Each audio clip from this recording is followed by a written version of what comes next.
Is trypophobia real? Or just an overreaction?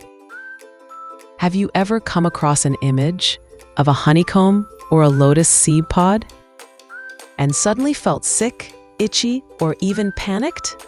If so, you're not alone. And no, you're not imagining it. This intense reaction has a name, trypophobia. But the big question is trypophobia real?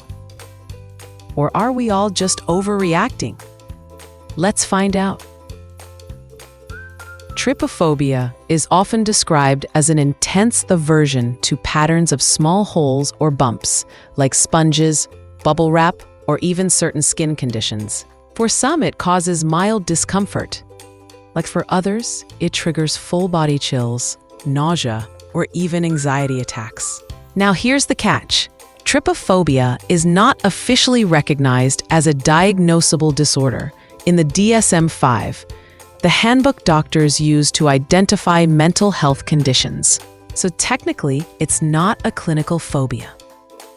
But does that mean it isn't real? Not at all. Scientists have studied how the brain responds to trypophobia-inducing images. And it turns out, people who report symptoms actually show heightened activity in the amygdala, the part of the brain linked to fear and emotional response. So their reaction isn't just emotional. It's neurological. Some researchers believe this reaction is evolutionary. Certain hole patterns resemble things our ancestors learned to avoid, like skin diseases, parasites, or even poisonous animals. So when our brains see these patterns, they subconsciously signal danger, even if there's no real threat. Pretty wild, right? Here's where it gets tricky. Not everyone reacts the same way. For some people, it's just weird or gross. For others, it feels like sheer panic.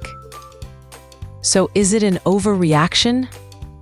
Well, that depends on what your brain sees as a threat and how your body responds to it. If your heart races, your skin crawls, or you feel like looking away, that's real. That's valid. And no one gets to tell you your feelings aren't. The good news is, if trypophobia is interfering with your daily life, there are ways to manage it. Some people benefit from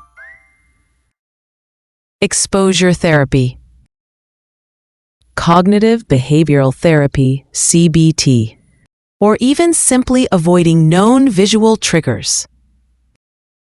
Mindfulness and grounding techniques can also help reduce the emotional reaction. So is trypophobia real? Yes. Even if it's not listed in a textbook, the fear, the discomfort, and the anxiety, they're very real for the people who experience them. And if you're one of them, remember, you're not broken. You're just human. Thanks for watching. If this video helped you understand trypophobia better, don't forget to like, share, and subscribe to Mind, Health, and You. Take care of your mind. It's the only one you've got.